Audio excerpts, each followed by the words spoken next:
Ya terminamos entonces las iglesias que nos reflejan mucho de lo que Satanás hace. Y vamos a introducirnos ahora en cómo debemos de enfrentar a este enemigo, que no es uno solo. Pero hablando de Satanás, él es el enemigo de Dios y es nuestro enemigo también. No sé si quedaron dudas de la clase anterior. No hay nada que aclarar. No, ¿verdad? Bien, entonces iniciemos ya de lleno porque hay mucho que analizar esta vez. No vamos a ver muchos pasajes hoy, pero vamos a abrir la Biblia en Efesios 6, versículo 10. Vamos a Efesios 6, versículo 10.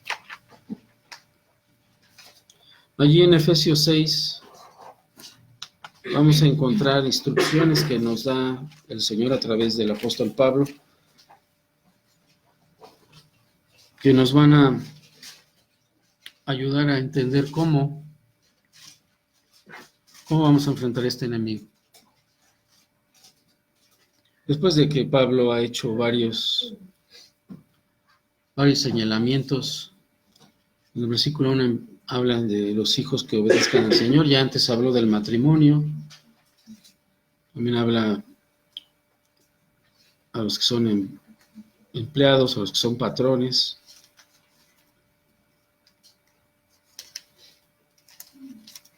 Después nos hace un cambio aquí.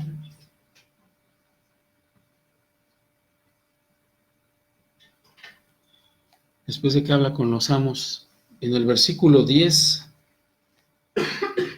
hace un cambio para introducir algo muy importante. Esta batalla que estamos ya enfrentando, porque ya estamos en ella. Desde aquel día que el Señor cambió nuestras vidas a cada uno en etapas obviamente distintas, por el simple hecho de ahora ser sus hijos, nos encontramos que ya estamos en esta batalla.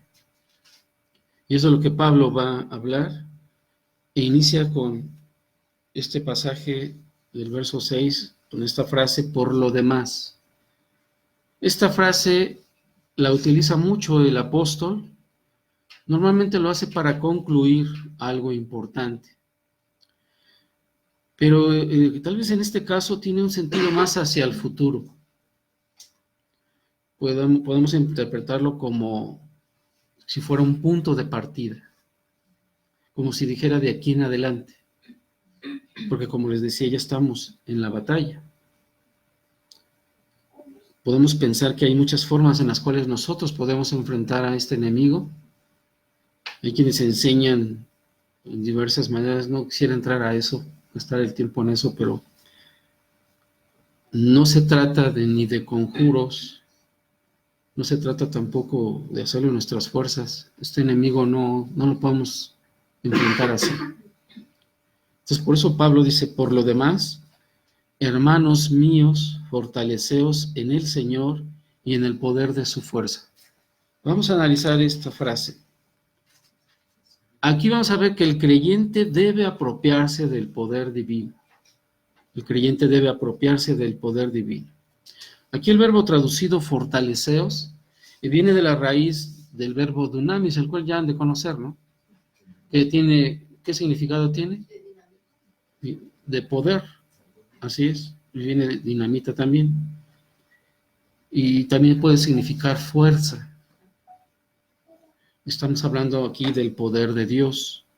Ahorita lo vamos a ir aclarando. Ahora, este verbo griego es un presente pasivo imperativo y es la segunda persona del plural.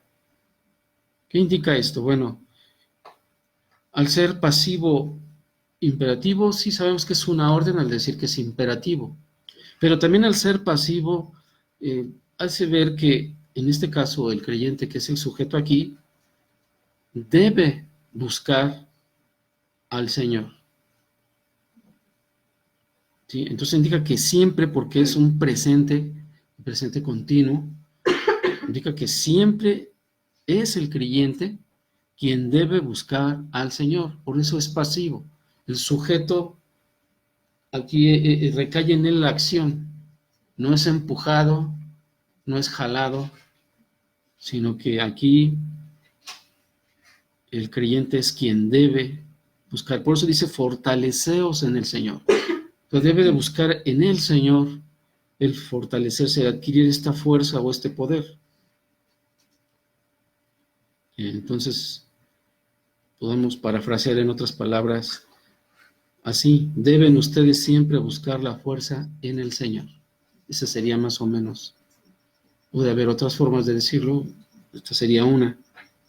Ahora, el Señor, la palabra griega es kurios con cada kilo. Kurios significa Señor.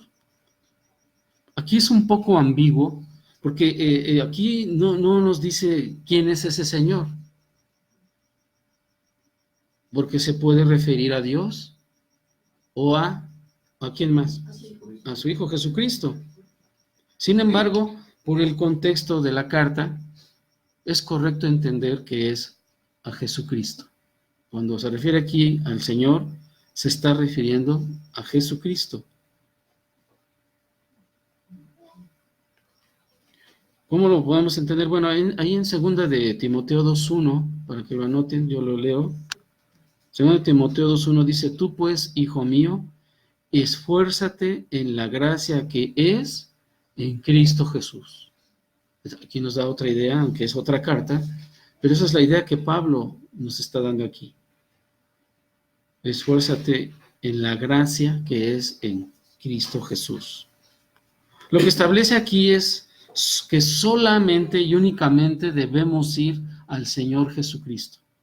No basarnos en nuestras propias fuerzas, como lo decía antes, o con conceptos mundanos, ¿verdad? Con conceptos de estar animándonos.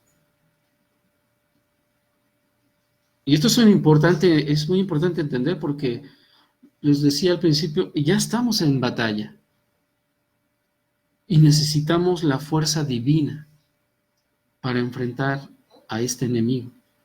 Es por eso que decía que el creyente debe apropiarse de la fuerza divina.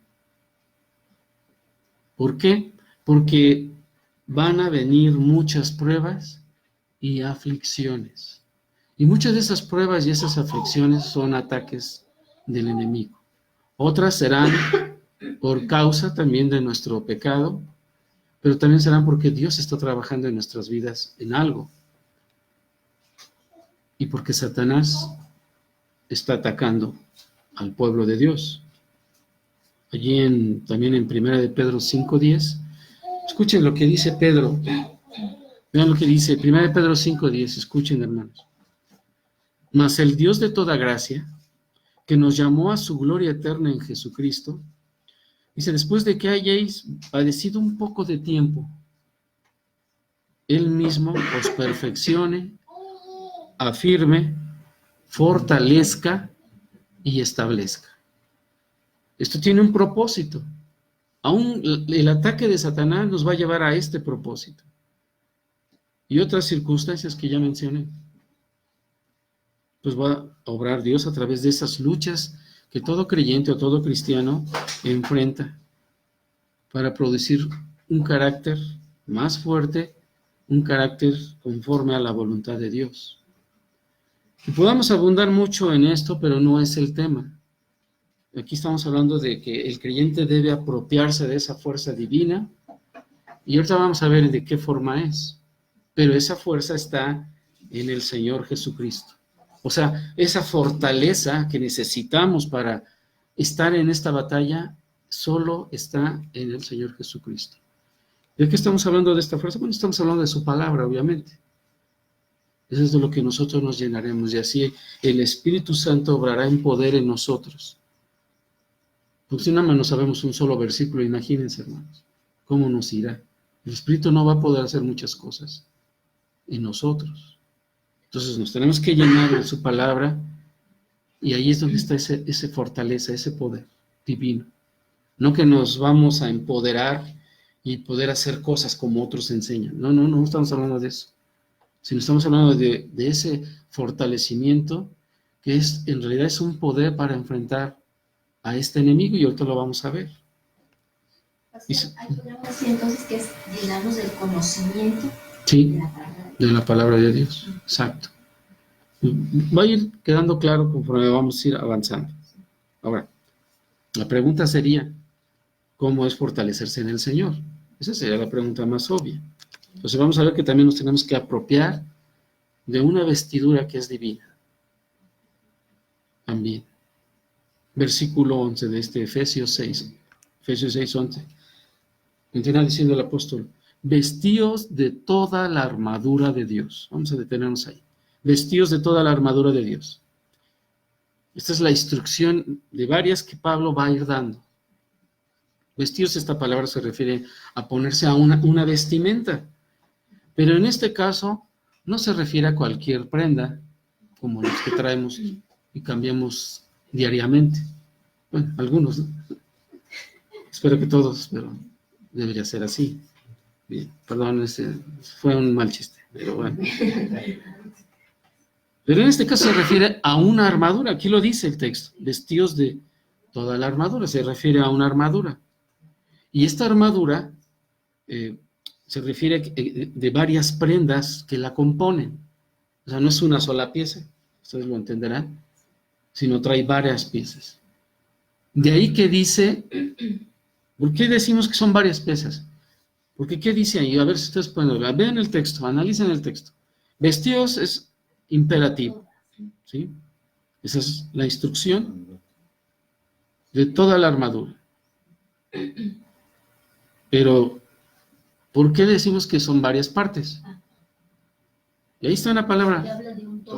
Habla de la palabra todo, exacto. Entonces, toda la armadura nos hace ver que no es que sea una armadura grande, grande, grande, no. Habla de varios componentes que forman esta armadura, que es de quién? Es de Dios, exactamente. Un comentarista señala, y lo cito, dice, vestíos transmite la idea de permanencia, indica que la armadura debería ser la vestimenta del cristiano durante, vean lo que dice, durante toda su vida. Pablo utiliza la imagen de la armadura como un perdón que usaban los soldados romanos como una analogía para el sistema de defensa espiritual del cristiano, y afirma que es necesaria para que el creyente se mantenga firme en su posición mientras se encuentra bajo ataque. Fin de la cita. Tiene razón, y esto es lo que hemos estado analizando. Entonces, la instrucción es vestíos de toda la armadura que es de Dios. No es cualquier prenda, o no es cualquier armadura, esta armadura es de Dios, y esto es significativo, ¿no? Ahora, esto lleva un propósito, el apóstol lo cita porque esto lleva un propósito, y recuerden, el Espíritu Santo es el que está hablando a través del apóstol. ¿Cuál es el propósito? Bueno, vestidos de toda la armadura de Dios, dice, para que podáis estar firmes contra las acechanzas del diablo. Aquí está entonces el propósito. Pablo muestra el propósito entonces de vestir toda la armadura de Dios, y esto hay que estarlo repitiendo, es toda la armadura. Aquí el verbo griego podais tiene también un sentido de urgencia, porque es un aoristo, y es infinitivo. Pero, aparte de que es la instrucción, habla de que esto es urgente hacer. Es urgente que se haga ya. Entonces, ese es el propósito. Y el verbo fortalecerse, el verbo estar es para forzar, tomar fuerza o adquirir la fuerza que habíamos comentado al principio para mantenerse en pie, que ya lo decía el comentarista antes. Esto se puede entender como también un acto de defensa. Ahora, al referirse Pablo a toda la armadura, está utilizando, como veíamos con el comentario, la metáfora de un soldado que va a la guerra. Ahora, un soldado que va a la guerra se va a poner vestiduras de protección, pero ¿qué más va a traer? Porque la vestidura de un soldado no solamente es la protección, ¿qué más hay en eso? Sus armas, exacto. Entonces aquí el sentido de esta armadura no solamente es de defensa, sino también va a ser de ataque. Ahora, no es que vayamos y ataquemos a Satanás, quiero ser claro en esto, ¿no? Porque alguien dirá, ay, te estás contradiciendo. No, es que esto es lo que contiene toda la armadura. Y es ataque porque nos estamos defendiendo. Entonces, al fortalecerse en el Señor, es para defenderse y atacar y permanecer firmes, como dice aquí Pablo. ¿Y esto contra qué es? Pues contra las acechanzas del diablo. O sea, esta armadura, con todo lo que contiene para defenderse y atacarse, nos va a permitir estar firmes contra las acechanzas del diablo. Y aquí ya cobra un sentido de cómo es este ataque. Vean que no dice contra sus bombas, ¿verdad? No dice cosas así, sino habla contra acechanzas.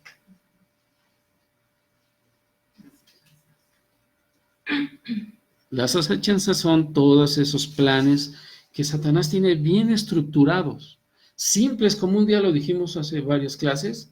Sus ataques son muy simples, pero bien planificados. Tan solo vean el caso de Eva. Eva ni siquiera reparó que le estaba hablando un animal. Era tan simple, pero esa simpleza llevó a Eva a codiciar algo, ¿no? Cuando le dijo, no, no es cierto, no moriréis. Empieza con la mentira. Estas acechanzas, aparte de que están bien estructuradas, están llenas de mentira. Van a torcer una verdad. Podrá verse algo de verdad, que es lo que hizo Satanás con Eva, pero trae una mentira. Y esa mentira es la que hace que se caiga y no se quede uno firme. Y es lo que le pasó a Eva. Cayó en la tentación de ser más que su marido. Ser como, ¿quién le dijo Satanás? Como Dios. ¿Sí? Ahí estaba la mentira amplificada. Entonces, estas acechanzas, se oye simple aquí, pues, acechanzas, pues sí, pero son cosas sutiles, bien estructuradas, bien pensadas por Satanás, para hacer caer a todo creyente.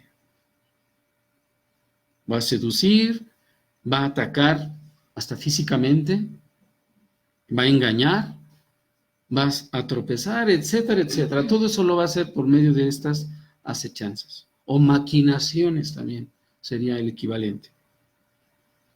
Otro comentarista dice que las acechanzas de Satanás se propagan a lo largo y ancho del sistema de maldad del mundo sobre el cual rige como príncipe de las tinieblas, y son llevadas a cabo por sus huestes de demonios. O sea, como les decían, el ataque no es solo de Satanás, sino con todo su ejército.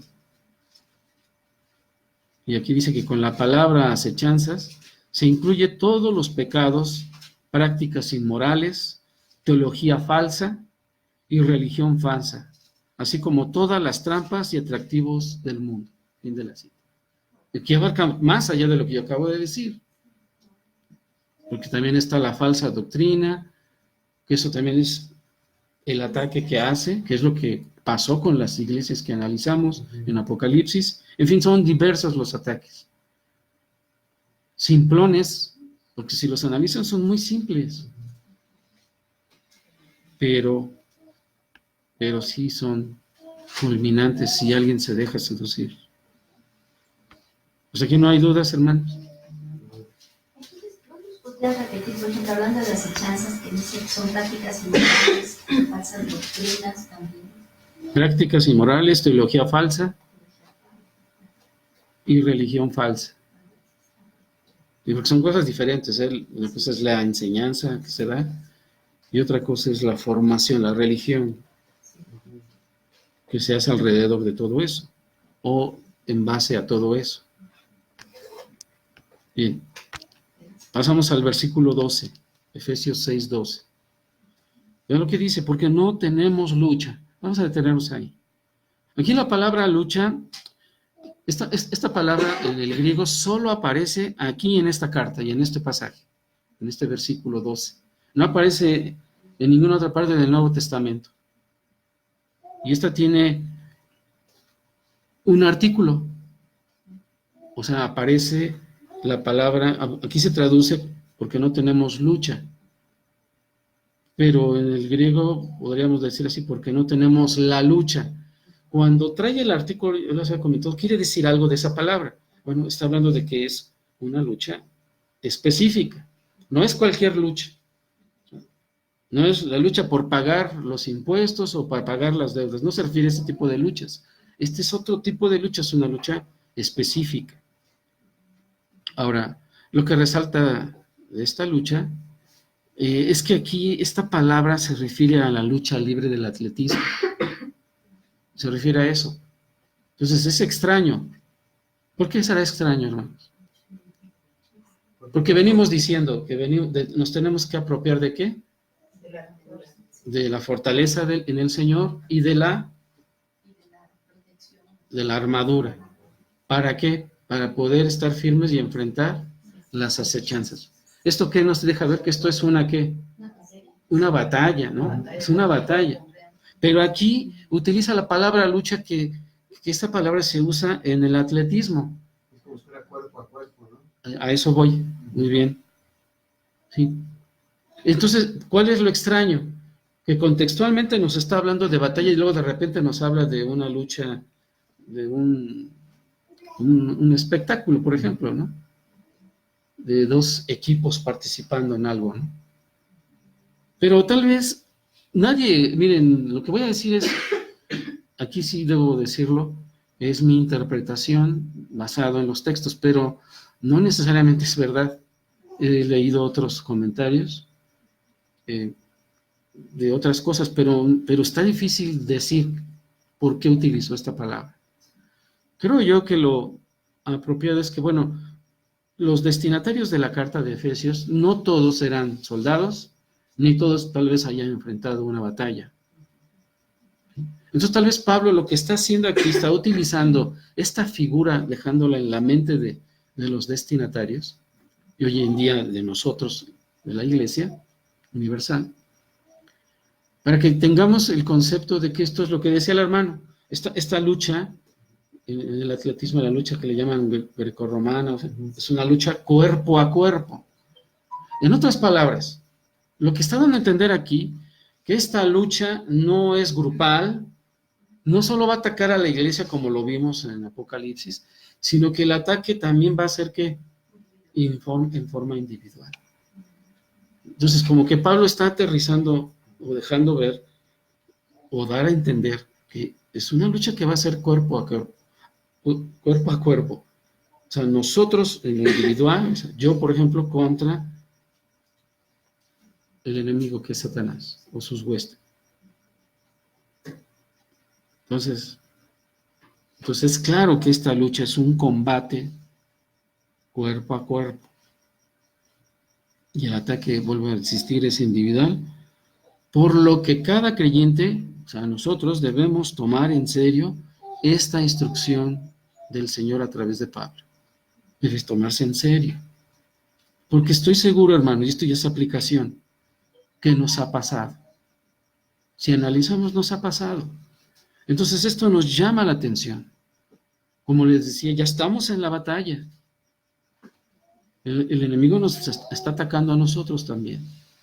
No solo va a atacar al pastor, como dicen algunos, es que está más cerca de Dios. No, aquí eso no es cierto. Tanto va a atacar al líder, obviamente primero al líder, pero va a atacar a toda la iglesia, en forma individual. Y si lo analizan, estas acechanzas, estas maquinaciones, tienen un sentido tenebroso, porque es más fácil vulnerar algo grande de a poco en poco. Irse por los débiles, como lo hizo Satanás en el Edén. No fue con Adán, sino fue ¿con quién? Con Eva. Por algo lo hizo. ¿Sí está claro? Entonces, debemos considerar mucho esto. Esto es una lucha. Nosotros, no solo contra nuestros propios pecados, vean, no solo vamos a luchar contra nuestros pecados, contra nuestra forma de ser, contra los errores, consecuencias que nos llevan, sino también contra este enemigo. Entonces es una batalla tremenda. Ahora, aclara aquí el apóstol. Volvemos al verso 12. Porque no tenemos lucha contra sangre y carne. Aquí se refiere a que no es una lucha contra humanos. No es una lucha entre naciones o entre clanes.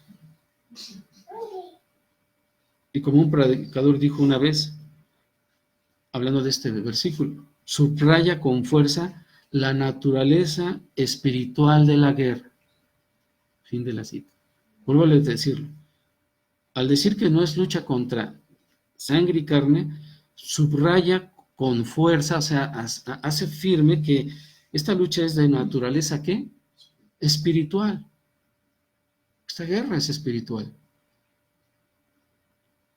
El comentarista William Hendricks también comenta y nos dice, la razón del carácter urgente de esta exhortación, como les decía, esto es urgente, es que no estamos luchando contra carne y sangre, es decir, vean cómo lo va a decir, no estamos luchando contra hombres frágiles, llenos de debilidades físicas y mentales.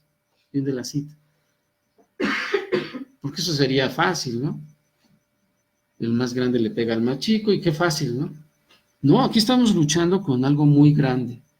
Tan grande que necesitamos recurrir a la fuerza de Dios y a su armadura.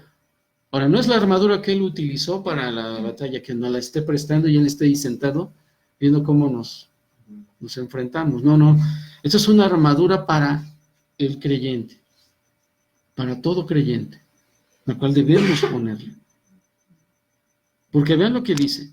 O sea, no tenemos contra sangre y carne, y nos dice contra quién, sino contra, vean aquí ya el contraste, sino contra principal, ya habíamos visto este pasaje antes, contra potestades, contra los gobernadores de las tinieblas de este siglo, contra huestes espirituales de maldad en las regiones celestes.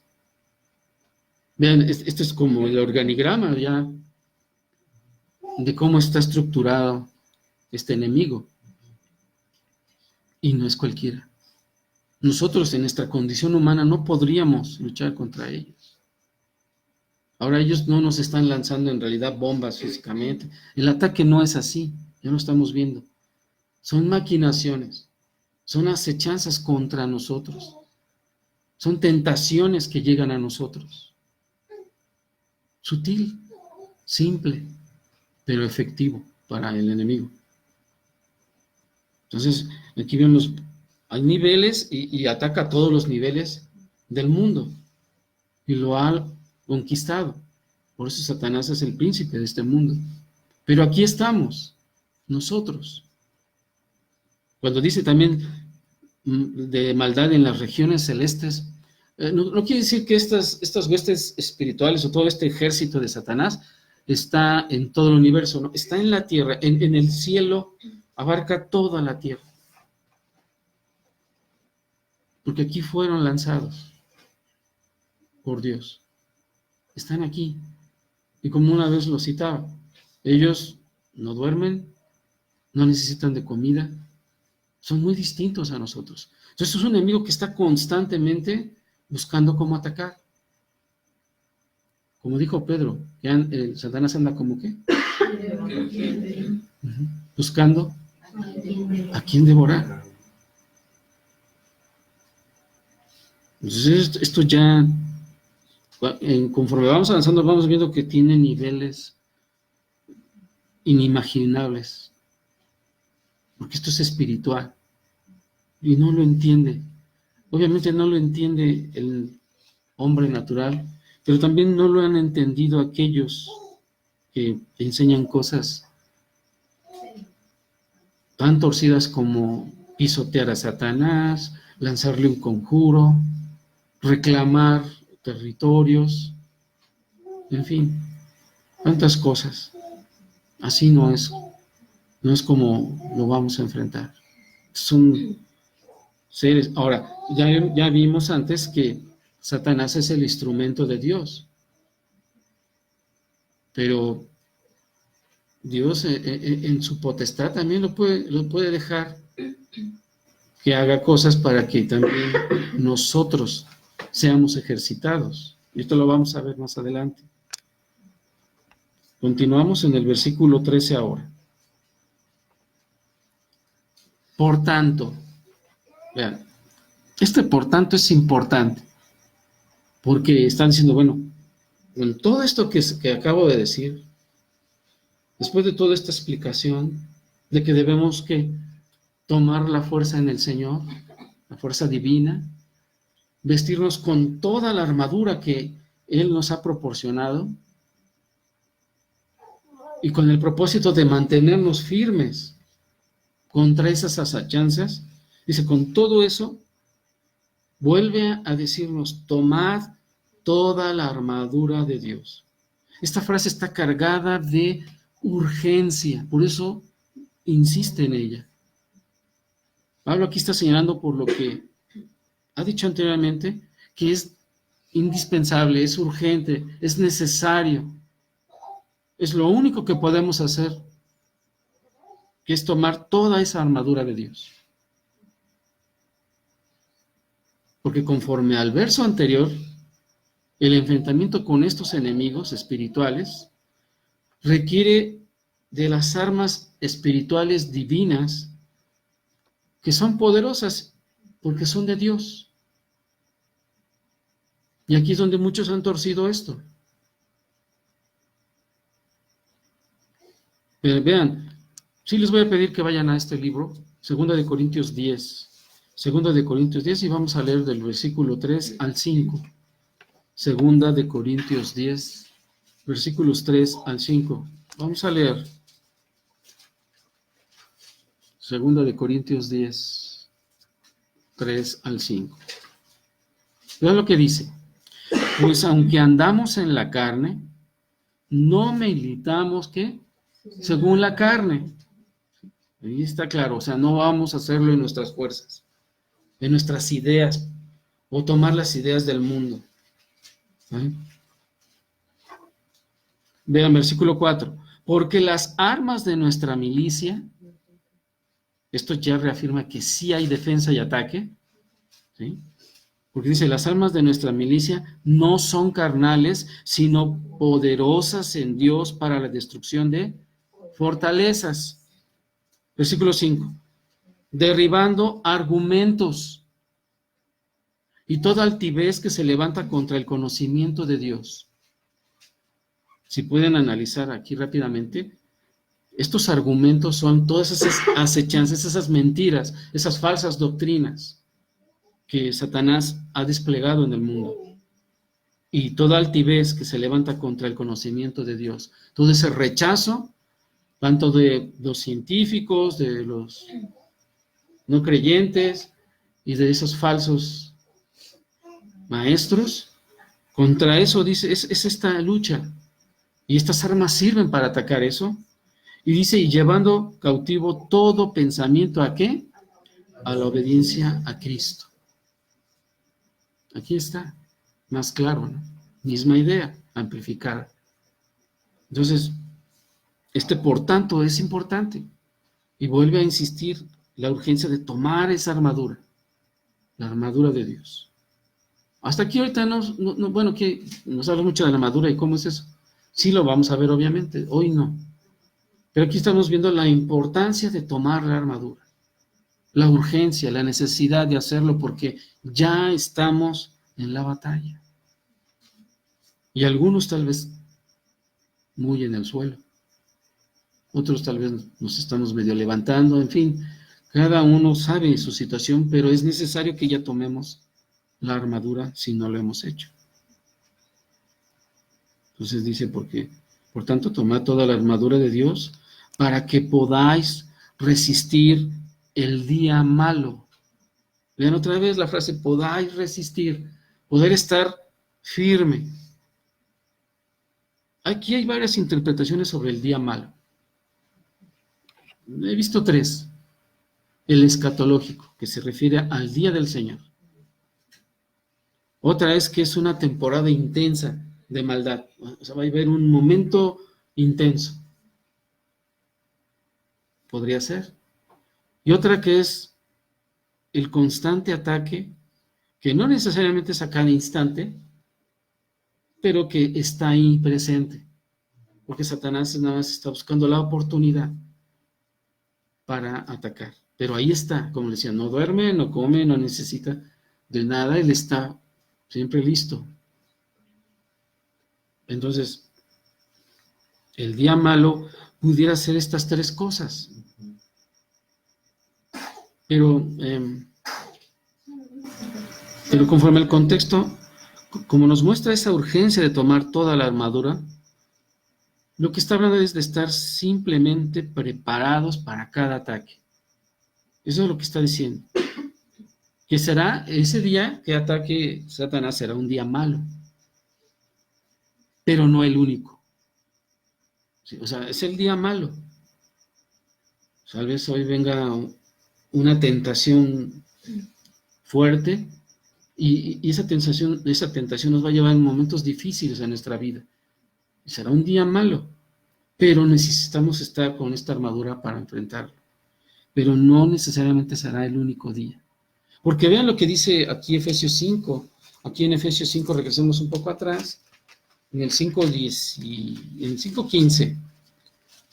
Efesios 5:15, vean lo que dice. Mirad pues con diligencia cómo andéis, vean, nuestro estilo de vida se refiere. No como necios, sino como sabios, aprovechando bien el tiempo, porque, ¿qué dice? Los días son, aquí habla de más días, va a haber días malos, días de ataque. Versículo 17, por tanto, no seáis insensatos. Esta palabra es muy dura, aquí está muy suave. Podría decirnos, no sean estúpidos, sino entendidos de cuál sea la voluntad de ¿quién? Del Señor. Es por eso que tenemos que ir al Señor a fortalecernos, a su palabra, para poder enfrentar esto, porque los días son malos, va a haber ataques. Porque aquí Pablo solo habla de un día, para que pueda resistir el día malo. Ahora, no es que aquí que se contradiga, porque aquí en Efesios lo dijo esto Pablo también, en Efesios 5. De lo que dice esto, no se está contradiciendo por lo que dice después. Vuelvo a leer. Para que podáis resistir en el día malo, y vean lo que dice, y habiendo acabado todo. Vean, ¿cuál todo? Todo el enfrentamiento de ese día. O sea, vamos a enfrentar un día malo, pero esto significa que una vez puesta toda la armadura de Dios y enfrentar esa lucha, la lucha, como dice el texto griego, no cualquier lucha, sino esa lucha para ese día malo, contra estos enemigos que ya vimos antes. Dice, habiendo acabado todo, esto significa que se ha sometido tal y como el Señor lo dice, ya lo vimos en Efesios 5:17, estar firmes. O sea, no creamos que porque logramos pasar una de las acechanzas de Satanás, ya sea todo. Vendrán más. Entonces debemos de estar firmes. Es un verbo presente. Es un momento, no estoy diciendo una mentira. Esto es un aoristo activo, infinitivo, que denota la acción continua del sujeto, que a su vez significa que siempre, siempre, siempre debe estar firme, porque vendrán más ataques. Así de simple. Este aoristo indefinido tiene eso, que es un verbo que tiene la acción por siempre. ¿Es el habiendo o el acabado? Los dos, perdón. Habiendo acabado todo. Sí, ¿verdad? Todo lo anterior, Okay. todo lo ataque, todo eso que hemos hablado de esa lucha que vamos a tener en ese día malo. Ese es el aristo que... Estar firme es el verbo aoristo. El verbo aoristo es estar firme. Sí. O sea, es que denota que debemos estar preparados porque va a volver a atacar. Y esto es indefinido, o sea, esto es una acción indefinida.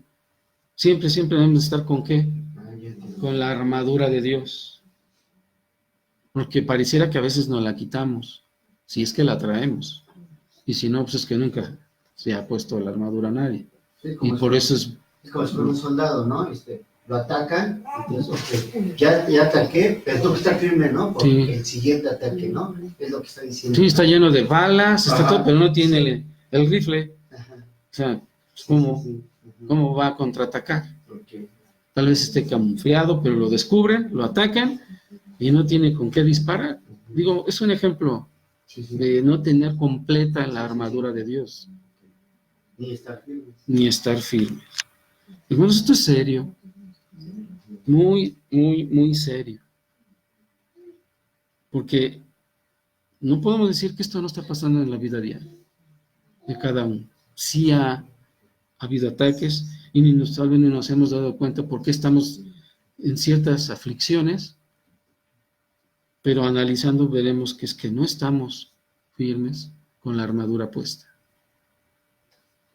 Por eso, ahí en Lucas 21:36, el Señor dice, en Lucas 21:36, aunque esto tiene más trasfondo escatológico, es la idea de por qué estar siempre firmes.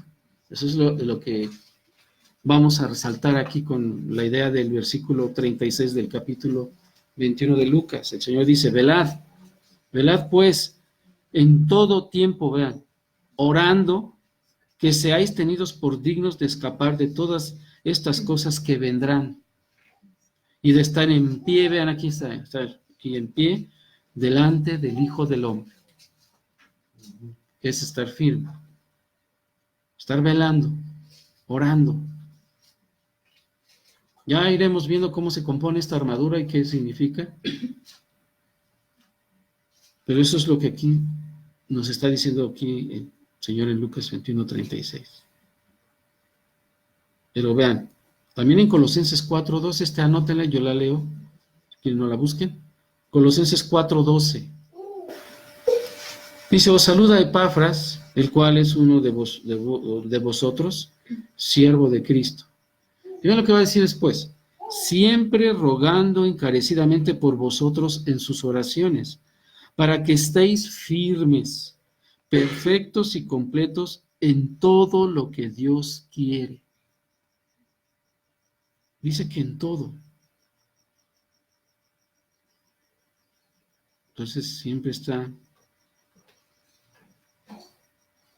latente aquí la idea de que nosotros debemos de estar velando en todo momento. Obviamente el enemigo no nos va a avisar que nos va a atacar. Es por eso la urgencia, esa prontitud de hacerlo ya. Esta es una de las instrucciones que nos está dando el Señor, en la que hoy, hermano y hermana, consideres si tienes puesta toda la armadura. Ahora, tú me vas a decir, bueno, no sé si la tengo puesta, ¿cómo lo sé? Bueno, el otro viernes, si Dios quiere, veremos eso. Pero ya dijimos algunas cosas, es venir a la palabra de Dios. Y resistir, como ya lo vimos que nos dice Santiago. ¿Dónde dice Santiago que debemos someternos a Dios y resistir? Bueno, eso es lo que cobra cada vez más sentido de por qué lo dijo Santiago. Y aquí está amplificándose. ¿Y cómo vamos a someternos a Dios? Poco a poco vamos entendiendo ese sometimiento.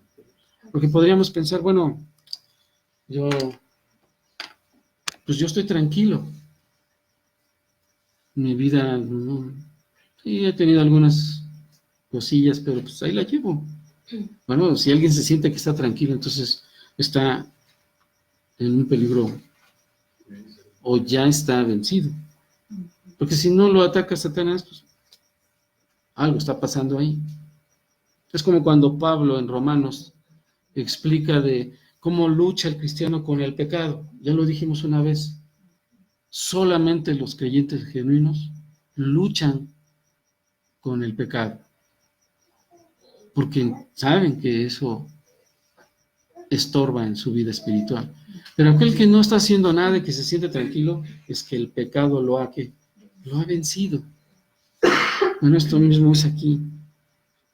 Si alguien se siente cómodo, pues algo está mal ahí. Tenemos que reflexionar en realmente hacer a un lado muchas cosas, ser humildes, hacer a un lado nuestra soberbia, nuestras posiciones, ni la belleza, ni la altura, ni el color, nada de eso sirve ante lo que enfrentemos con este enemigo. Solamente es recurrir al Señor y someternos a Él. Y ahí se oye muy bien, se oye, y es entendible, ¿no? El problema es hacerlo. El problema es hacerlo. Porque ahí saldremos de aquí, y me incluyo, saldremos y, pues sí, entendí la clase, tal vez tomé algunas notas, y ahí se quedan anotadas, ¿no? Bueno fuera reflexionar en ello. Bueno fuera que por lo menos toda la semana reflexionemos en cada clase. Algunos dicen, bueno, es que yo anoto porque así me grabo cosas. Bueno, eso es lo intelectual. Ahora hay que analizar, reflexionar y aplicar. Y ahí en ese proceso es donde está el problema. Y un pequeño orificio de descuido, Satanás lo va a aprovechar. Entonces, ¿tengan alguna pregunta, hermanos?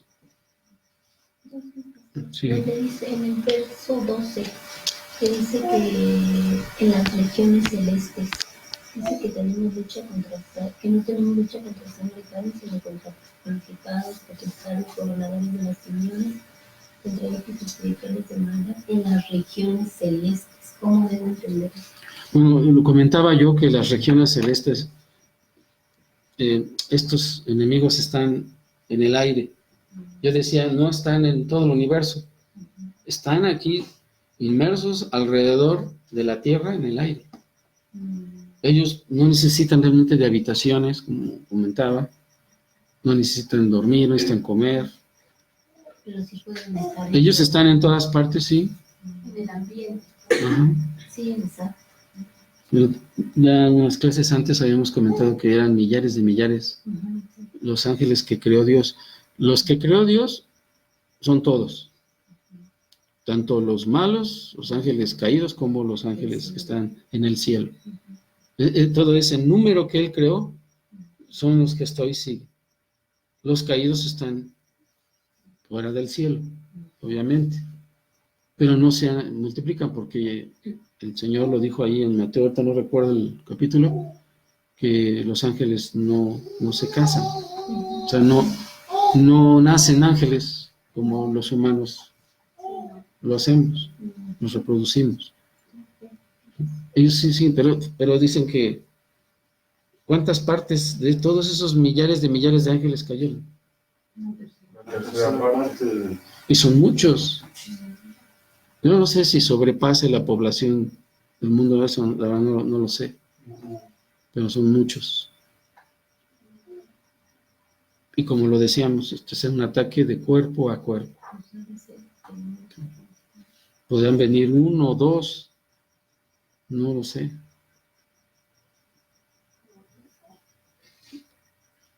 ¿Sí, alguna otra pregunta? Bueno, pues entonces, yo sé que mañana las hermanas tienen unas conferencias, entonces voy a terminar puntual.